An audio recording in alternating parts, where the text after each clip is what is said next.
안녕하세요. 홍사장TV의 김여사입니다. 오늘은 김승호 회장님의 대를 잇는 가난의 고리를 끊는 법 강의 후기 및 강의 내용에 대해서 알려드리도록 하겠습니다. 2018년 11월 달에 대를 잇는 가난의 고리를 끊는 법이라는 주제로 김승호 회장님의 강의가 있었습니다. 저도 그것에 참여하고 왔는데요. 서울의 랜드마크 중에 하나인 코엑스는 잘 도착을 했는데 중요한 것은 코엑스에 도착한 게 어려웠던 게 아니라 코엑스 안에서 오디토리움이라는 곳을 찾기가 너무 힘들었어요. 그래서 그때 이제 나름 강남에 간다고 이만한 하이힐을 신고서 이제 또각또각 걸어갔었는데 한 40분을 헤맸던 것 같아요. 오디토리움을 찾기 위해서. 아, 정말 도착하자마자 제 눈앞에 펼쳐진 광경을 보고 깜짝 놀랐습니다. 왜냐면 제가 나름 그런 강연장이나 공연이나 이런 시간 약속이 정해진 데는 늦지 않기 위해서 한 30분 정도 일찍 도착하는 것을 목표로 항상 움직이거든요. 30분 일찍 도착했어요. 30분 일찍 도착했는데 강연장에 줄이 정말 이렇게 서 있더라고요.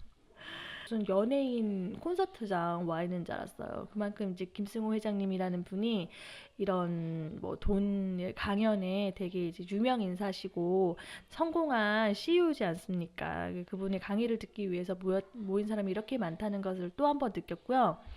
김승호 회장님은 이 강연을 보고 강연을 하실 때 하시는 말씀이 강연이 아니라 수업을 한다라고 표현을 하신다고 해요.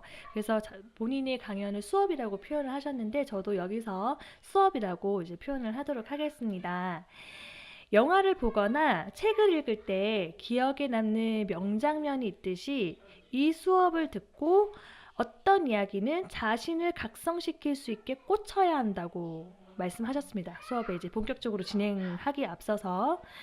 근데 그래서 저는 이 수업에서 어떤 거가 저를 각성시킬 수 있을지 되게 기대를 하면서 수업을 들었었는데요.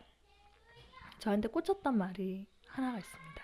막 가슴이 쿵쾅쿵쾅쿵쾅 커피를 연거푸 마신 것처럼 가슴이 쿵쾅쿵쾅 거렸어요. 정말 할 수 있을 것 같은 그런 느낌이 드는 거예요. 그게 어떤 건지는 조금 이따가 말씀드릴게요. 이 수업에 참여하면서 그동안의 강연과 다르다고 느꼈던 점은요. 강연장 자체의 규모나 시설이 그동안 들었던 강연장과 달랐어요. 그래서 그런지 그 수업을 듣는다기보다는 정말 한 편의 공연을 이렇게 감동을 하면서 보는 것 같았습니다. 그만큼 제게 다가오는 느낌이 강연 그 이상이었던 것 같아요. 두 번째로 이런 강연을 혼자가 아니라 친구 또는 뭐 연인, 부부끼리 오신 분들도 꽤 있었고요. 저를 더 놀라게 했던 거는 어린 자녀와 함께 오신 분들이 꽤 많았어요. 그리고 대학생들도 많았어요. 대학생들 친구들끼리. 저는 이런 강연은 좀 빨라도 사회 초년생 또는 이제 뭐 어느 정도 사회생활을 하면서 자기 앞길에 대한 고민이 많은 저 같은 나이 또래 또는 지금 사업을 좀 시작할까 아니면 하고 계시는 40대 분들이 이렇게 주로 많을 거라고 생각을 했었거든요. 근데 제 옆자리에 앉았던 남자 3명은 대학생. 저는 막 연필로 노트를 적고 있었는데 핸드폰으로 타자가 엄청 빨랐어요. 핸드폰으로 그거를 어디인지 모르겠는데 다 기록을 하더라고요. 아마 뭐 SNS에 하는 것 같아요. 핸드폰으로 그 강의 내용을 다 이렇게 메모를 해가면서 강의를 열심히 듣는데 정말 대단하다라는 생각이 들어서 저는 대학생 때 그런 강연을 들을 생각을 전혀 하지 않았었거든요. 그래서 또 젊은 세대들은 또 나와 다르구나 이런 거를 한 번 더 느꼈습니다. 그리고 아까 말씀드렸다시피 어린 자녀를 데리고 강연에 오신 분들이 되게 많았었거든요. 좀 눈에 꽤 띄더라고요. 그 중에서는 어린 자녀라고 하면 뭐 중학생, 고등학생 정도의 자녀들도 꽤 있었고요. 근데 한 10살에서 한 12살 정도 돼 보였어요. 네, 같이 데리고 왔더라고요. 처음에는 어린 자녀와 함께 강연을 오신 분들을 보면서 아이를 맡길 데가 없어서 같이 왔나라고 생각을 했을 정도로 제 눈에는 좀 이런 강연을 듣기에는 어리다고 생각을 했었거든요. 근데 다시 한번 생각을 해보니까 그런 강연에 참여해서 듣는 문화라고 할까요? 일종의 철학이라고 교육 철학이라고 할까요? 정말 좀 새로 느꼈습니다. 저 옛날에 지난해 유키 구라모토라는 이제 일본의 한 피아니스트 크리스마스 내한 공연을 간 적이 있었어요. 그때도 그때도 놀랬었거든요. 어린 자녀 가족들끼리 이렇게 공연을 같이 보러 온 사람들이 되게 많더라고요. 그런 공연은 예전에 뭐 저희 뭐 친구들이나 아니면은 연애할 때 남자친구랑 이렇게 간 적은 있었지만 저희 가족이랑 이렇게 같은 그런 공연을 보러 다닌 적이 한 번도 없었거든요.